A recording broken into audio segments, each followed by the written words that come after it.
Amici e amiche, per la serie dei partecipanti all'Eurofesta il 13 di dicembre all'Iwork Arena di Busto Arsizio, è qui con noi Raven. Hi Raven, welcome. Hi.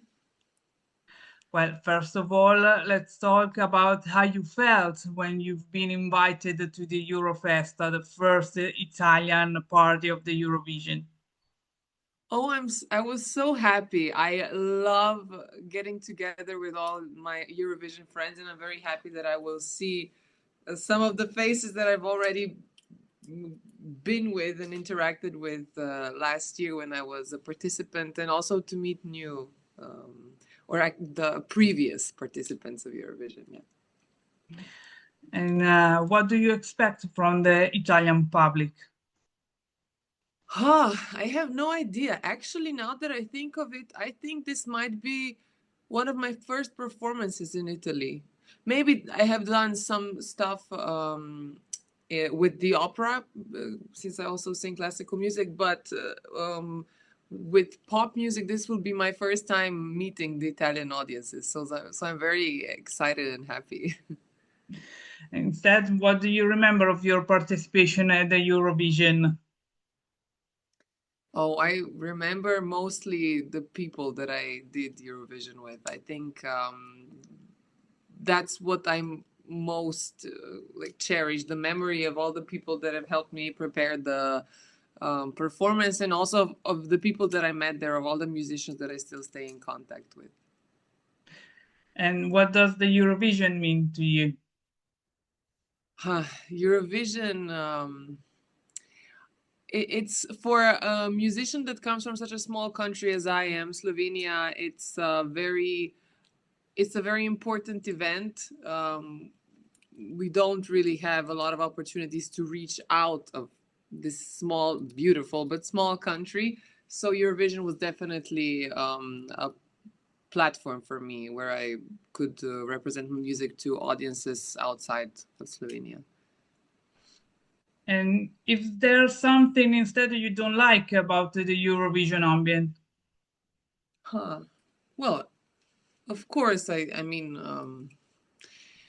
I think just the whole fact that this is a competition, I mean, not that I don't like that, but I would say I never saw this as a contest. I never felt like that. Maybe if you're from a bigger country where you actually have this pressure of other people coming before you and had amazing results, then maybe it's different. But for me, it was really just a huge stage where I could do anything I wanted, where I could reach many people. And so I never looked at it as a contest. And I think I would be very happy if in the future it would just be a representation of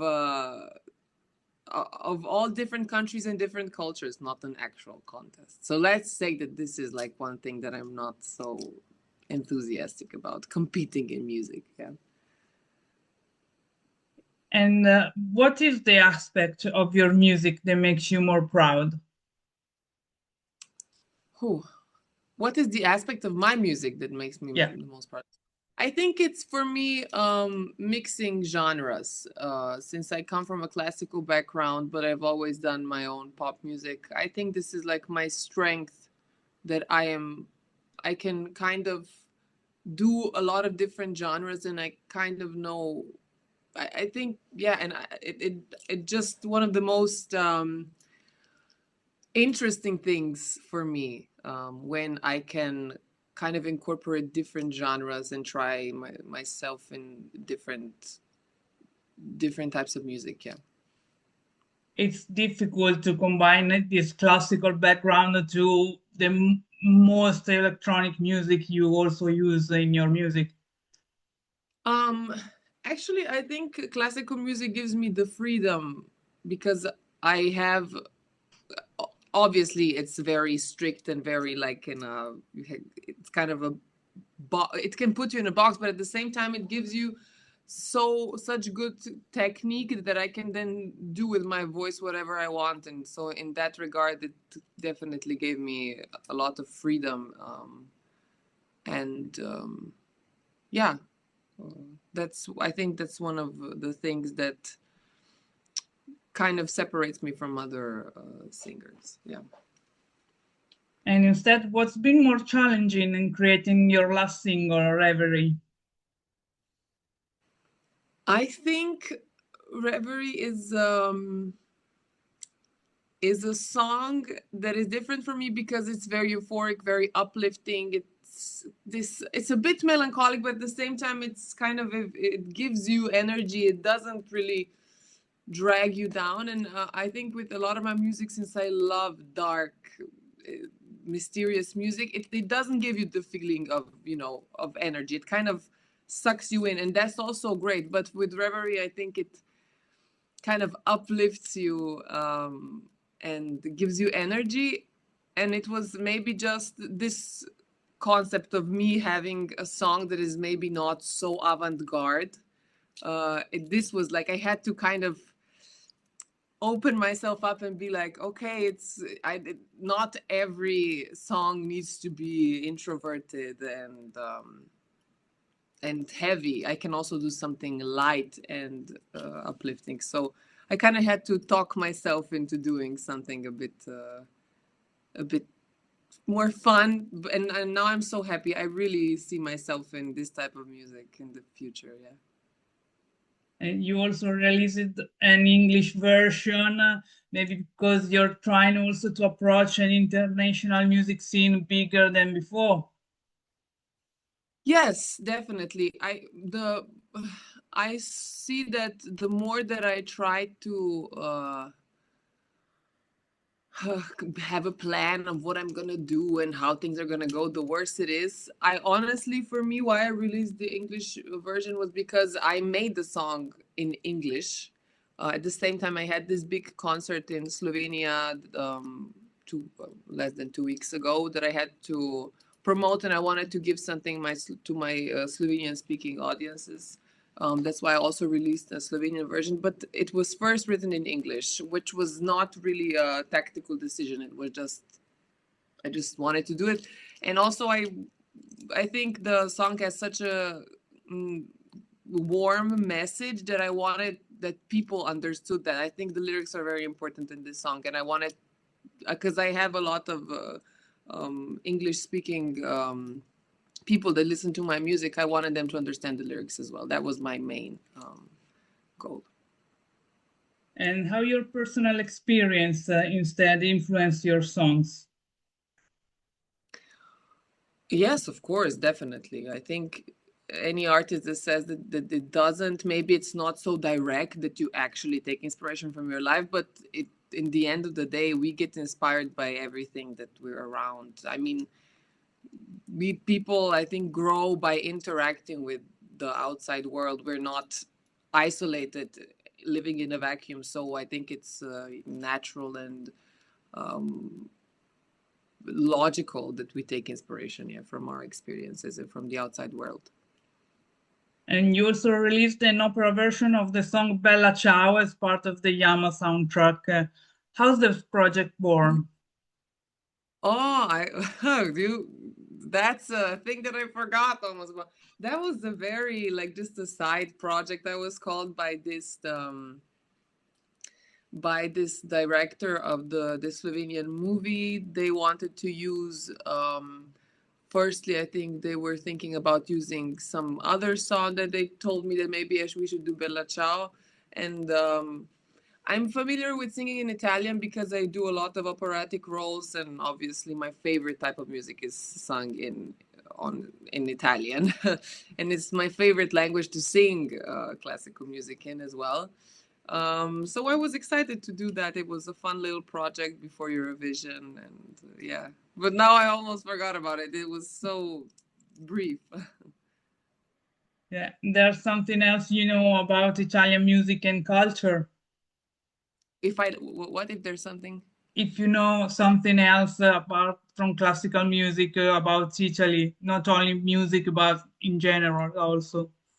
Yes, of course. I mean, honestly, I do I wouldn't say that I watch it every year, but I do know what is happening in Sanremo. I think you have amazing musicians, amazing sound technicians that do Sanremo. I think it's it's on such a high level. The fashion, everything, it's exquisite. Sometimes better than the actual Eurovision. But and mostly classical, honestly. Mostly from classical music. I'm in touch with the Italian language, but I love Italy. I love going there. I was actually there. I sometimes go shopping there. I was there last weekend. Actually, it's so close to Slovenia, so I love Italy. I love the food. It's one of my favorite countries, honestly. I'm not saying this because I sing then here in Milano on December, but I actually am very fond of Italy. And actually, also I have a lot of friends that come from Italy because at the opera company, the ballet dancers, there are so many that are Italians. So I'm constantly in touch with the Italian culture. And what do we have to expect from your performance at the Eurofesta? A lot of energy. I hope also some good, a good image, a good styling, a good look. Obviously, Veronika. And then also another song, which I have not yet decided which one, but I think it could be Reverie. If this interview is going to go somewhere, then maybe they can comment what song they want to hear from me as well. For sure, and we'll let you know. There's maybe a song that you're more attached to, and why? From your songs, obviously. Yes, I mean, of course, I'm very attached to Veronika. It's my favorite song that I've ever done. Still, after now singing it for hundreds and hundreds of times, I still am not bored by it. I think it's a fantastic song, and it reminds me of the people that I've done Eurovision with. Besides from that, right now, I also Reverie, my new single, is something that I'm very emotionally attached to because of the message that it brings. So yeah. And if you should describe Raiven's music to someone who doesn't know you, how would you do that? My music is mysterious. It's dramatic and ethereal. Yeah, that's how I would describe it. Last but not least, I'd ask you a message to invite the Italian audience to the Eurofesta on December the 13th. I am very, very, very excited to come to Eurofesta on December 13th. I cannot wait to sing Veronika with all of you guys, to hear your voices, to see your faces, and I hope we see each other there, obviously, very soon. Thank you very much, Raiven, for being with us, and see you in Milan. Thank you. Bye.